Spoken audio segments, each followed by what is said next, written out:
This mini lesson is going over fraction basics. We're going to look at how to change mixed numbers to improper fractions, change improper fractions to mixed numbers.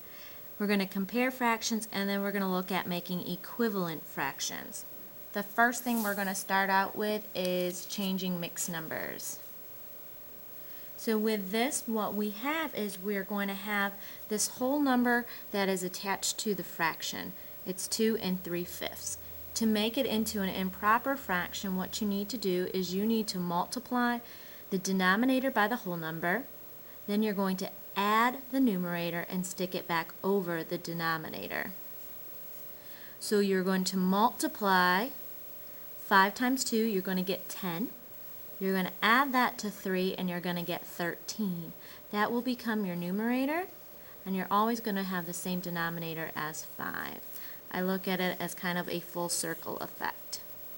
So it is your denominator times your whole number plus your numerator put back over your denominator. In this problem, which again was 2 3/5, we solved it by saying 5 times 2 is 10, plus 3 is 13. We put it back over our denominator, which was 13 over 5. One more example for you. 1 6/20. 1 times 20 is 20, plus 6 is 26. Put it back over your denominator of 20. 20 times 1 plus 6 is 26. Put it back over your denominator. That is how you change mixed numbers to improper. To go backwards, looking at changing improper into mixed, this is actually a division problem. We're asking ourselves how many times 5 will fit into 12. 5 fits into 12 2 times, with a remainder of 2, which we'll put back over our denominator. So again, it's a division problem. 5 going into 12. How many times does 5 go into 12? It can fit in there a total of 2 times. 2 times 5 is 10. That gives me the remainder of 2. So I've got 2 as my whole number, 2 left over, put back over 5.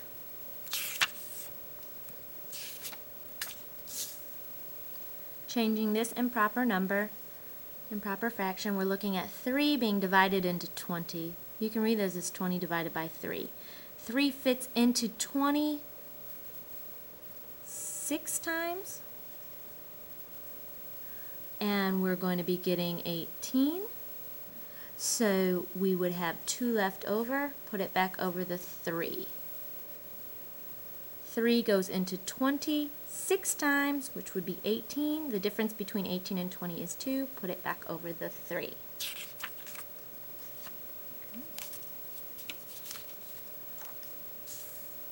The next topic that we're going to look at is comparing fractions. So in this case, we want to know which fraction is larger and which fraction is smaller. There's 2 separate ways to do this. We can just make common denominators if you like, and in this case, the common denominator would be 27. So we're going to change each one of these fractions using multiplication so that their denominator is 27. In order to do that here, we're going to multiply the top and the bottom by 3. We're going to end up getting that to be 15 on top, 27 on the bottom. Here we're going to multiply the top and the bottom by 9. We're going to end up getting 18 on top, 27 on the bottom. So as you can see, this fraction is the larger fraction, which is interesting because actually the digits are smaller, but the value of this fraction is larger. So if you had a pie, let's say, you've got this big nice pie. One of them is cut into 3 pieces. One of them is cut into 9 pieces. 1, 2, 3. Would you rather have 2 out of the one cut out of 3, or would you rather have 5 out of the one cut out of 9s? I would rather have 2/3 of the pie than 5/9 of the pie. Another way to quickly show that, a shortcut, let me rewrite these fractions. 5/9 compared to 2/3. If we know we're going to multiply the top and the bottom by the same number to compare them, you can just take a shortcut. 3 times 5 is 15. 9 times 2 is 18. This one is bigger. What you actually did do is times the top and the bottom by 9. So this is 18 over 27. But the shortcut is just to drop that denominator off. Remember that your symbols, the animal or Pac-Man eats the bigger number. So if I had my symbol, the greater than symbol, the mouth is going to be open towards the larger one. I like to make these into nice little alligators. He is going to go and he's going to chomp on this 2/3 because it is bigger. Okay, one more concept to talk to you about, and that is looking at equivalent fractions. This is a very easy concept. First thing we can do is we can use multiplication. So I'm going to use multiplication. All you have to do is times the top and the bottom by the exact same number, and it can be any number. If I times them both by 10, I'd get 20 over 60. I could times them by 2 and get 4 over 12. I could times the top and the bottom by 5 and get 10 over 30. Doesn't matter how I do it as long as I'm multiplying the top and the bottom by the exact same number. Even if I multiplied it by 100, I would get 200 over 600. As long as it is the same. What you do to the bottom, you do to the top, and vice versa. Another way, instead of using multiplication, is you can use division because they're opposites of each other. So, if you divide the top and the bottom by the same number, it will be the same thing, giving you a fraction that looks different but has the same value. So on this first one, I'm instantly noticing that they can both be divided by 2 because they're even. So if I divide the top by 2, I'm going to get 15.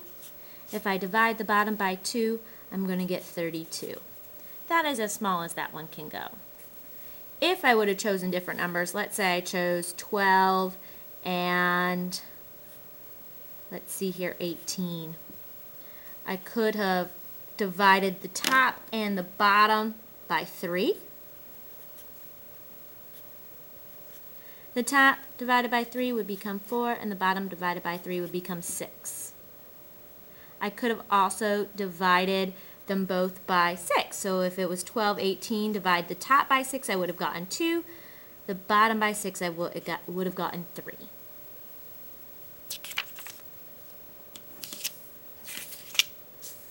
The last thing I have to show you is when they're setting up equivalent fractions but they're leaving out a denominator or a numerator, and it's your job to figure out the value of that empty space.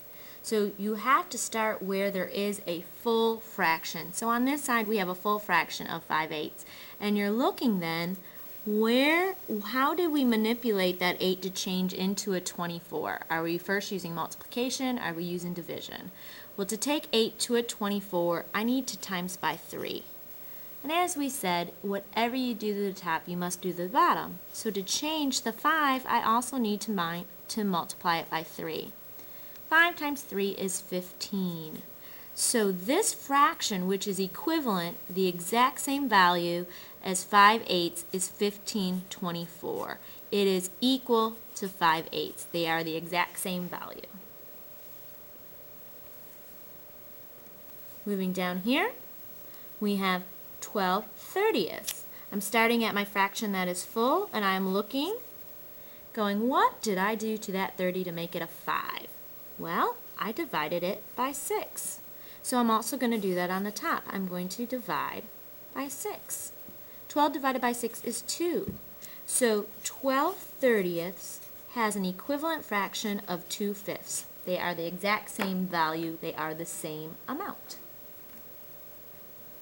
This last one I put on here because sometimes kids get confused when it's the opposite direction. So we always start where the fraction is complete. Not necessarily on the right side or the left side, it's where the fraction is complete. And we're going from the 2 to the 16. From the 2 to the 16, what do? I'm multiplying by 8. So I'm going to multiply by 8 on the bottom, and I'm going to get 80. So 2/10 is equal to 8 80ths. And that is the basics of fractions. We have reviewed how to change mixed numbers into improper fractions, how to change improper fractions to mixed numbers, comparing fractions, and looking at equivalent fractions.